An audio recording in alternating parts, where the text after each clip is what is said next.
La mecánica ventilatoria describe el flujo de aire desde y hacia los pulmones gracias a los movimientos de la cavidad torácica. La familiaridad con estos movimientos respiratorios, unido a su ritmicidad, hacen que percibamos como simple, sencillo, un mecanismo que encierra procesos mucho más complejos.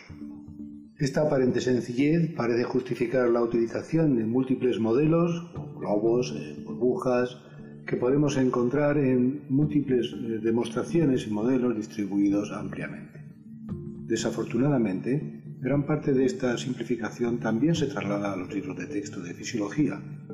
En dicha traslación, sin embargo, se están cometiendo varios tipos de errores, unos de carácter estructural, incluso geométrico, y un segundo tipo de errores o generalizaciones del tipo mecanístico, es decir, acerca de las leyes que regulan este tipo de movimientos. Este tipo de errores además se amplía cuando nosotros no establecemos una clara diferencia entre una aproximación estática o dinámica a los movimientos ventilatorios.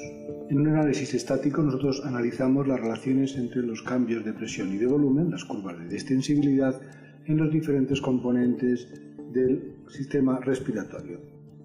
Y así podemos analizar la distensibilidad de la propia cavidad torácica y la del pulmón propiamente dicho. Podemos constatar que para valores funcionales de volúmenes respiratorios, la distensibilidad de ambos componentes es asombrosamente similar, es decir, tienen unas pendientes prácticamente idénticas. Esto implica que la contribución de cada uno de estos elementos a la distensibilidad global del sistema respiratorio en conjunto es similar. Aceptar dicha simetría en la aportación de distensibilidad de cada uno de los componentes parece estar totalmente en contra de lo que intuitivamente podemos percibir dadas las enormes diferencias estructurales aparentes entre ambos componentes. La solución de esta aparente discrepancia debe empezar por asumir que existe una enorme diferencia entre los esquemas de representación de la estructura de los alvéolos y la estructura real en el sistema pulmonar.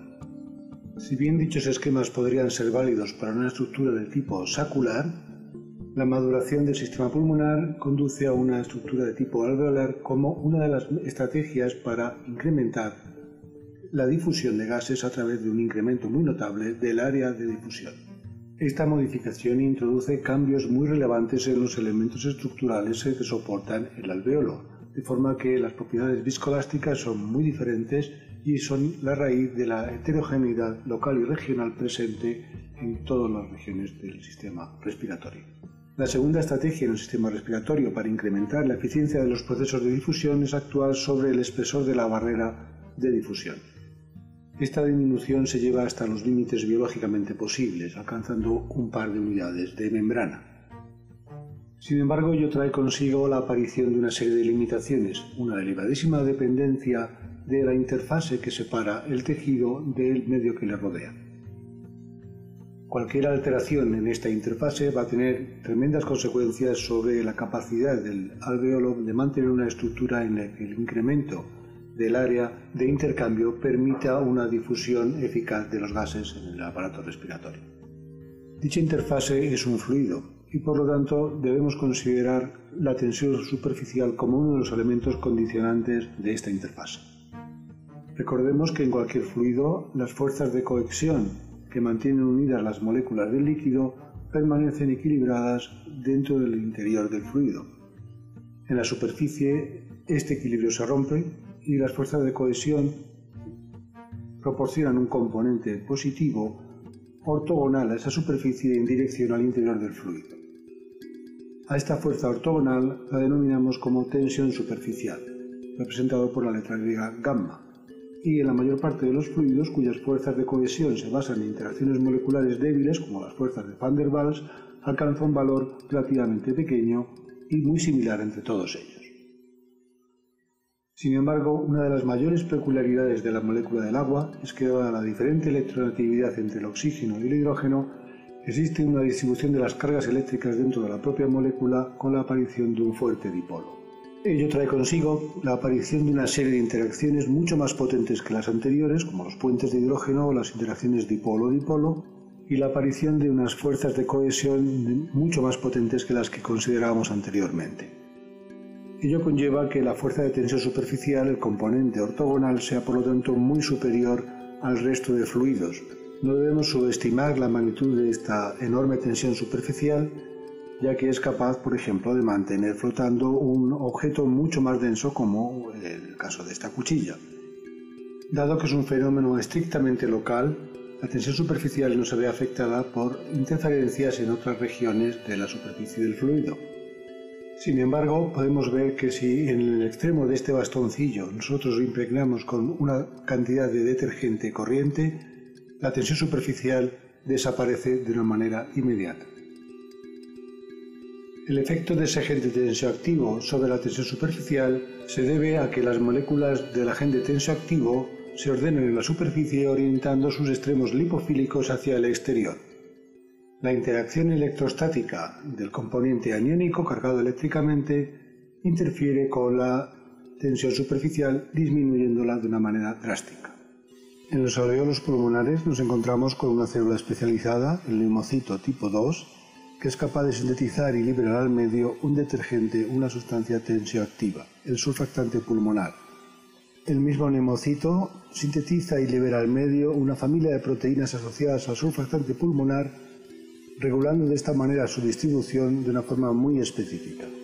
No obstante, existen importantes diferencias estructurales entre la molécula de un detergente normal, como el sodio duodecilsulfato, y el surfactante pulmonar DPPC, dipalmitoil fosfatidilcolina.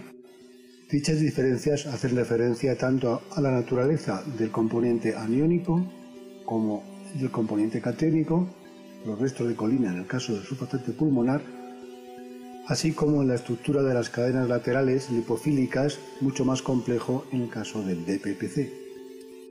El conjunto de estas propiedades hacen que el surfactante pulmonar posea un comportamiento, sobre todo en sus características dinámicas, mucho más complejo. Podemos cuantificar este comportamiento mediante la balanza de Wilhelmi, que nos va a permitir, mediante el movimiento de la barra móvil, detectar las diferencias en la tensión superficial con las variaciones de superficie. Si medimos dicho comportamiento, vemos que la tensión superficial, en el caso del agua, se mantiene en niveles muy altos y constantes durante estos movimientos, tanto en un sentido como en otro. En presencia de detergente normal, podemos ver que hay una disminución muy significativa en los valores de tensión superficial, pero asimismo se mantiene constante durante todos los movimientos, tanto en un sentido como en otro, similar al caso del agua. En presencia de surfactante pulmonar, podemos apreciar cómo existe una modificación de la tensión superficial durante los movimientos de la barra.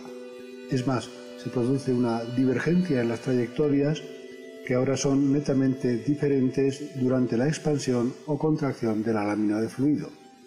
Dicha divergencia nos está indicando una gran dependencia de las condiciones iniciales, como en todo movimiento complejo, como consecuencia de que las transiciones energéticas son muy asimétricas. Podemos apreciar cómo existe una pendiente en la variación de tensión superficial distinta de cero. Todo ello pese a que el promedio del efecto surfactante es muy similar al de un detergente industrial. Dichos procesos de histéresis, de memoria del sistema, son muy frecuentes en fisiología y no son familiares cuando estamos hablando de sistema respiratorio.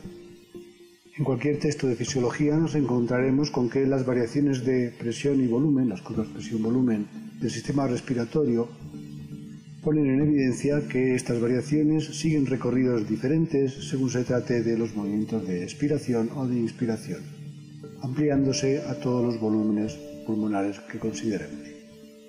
De hecho, la pendiente de esta distensibilidad pulmonar, determinada en la capacidad pulmonar total, permanece constante incluso en el menor volumen respiratorio, el volumen corriente. Podemos determinar que esta dependencia de las condiciones iniciales es consecuencia de la existencia de una interfase, ya que, por ejemplo, cuando medimos la distensibilidad de un pulmón lleno de agua por completo, constatamos que existe una modificación en la pendiente de la distensibilidad unido a la desaparición del proceso de histéresis, es decir, la diferencia entre la expiración y la inspiración. Si por el contrario eliminamos el DPPC, podemos observar una drástica modificación de la distensibilidad dinámica en el pulmón, así como la completa desaparición de la diferencia entre la expiración y la inspiración. En diversas situaciones fisiológicas, como el ejercicio, la distribución y densidad del surfactante pulmonar puede verse modificado, con lo que se consiguen variaciones en la distensibilidad que tienden a mejorar la eficiencia del sistema. Por otra parte, en diferentes situaciones patológicas, como la neumonía, el enfisema, intoxicaciones o alteraciones por estrés respiratorio en el neonato, podemos constatar modificaciones en los patrones de elasticidad pulmonar desplazándose a diferentes regiones de la curva presión-volumen. En la base de todas estas modificaciones se encuentran alteraciones en las propiedades del surfactante pulmonar, por lo que podemos concluir que el conocimiento de este surfactante pulmonar y sus modificaciones tienen no solo un gran interés fisiológico, sino una posible aplicación terapéutica.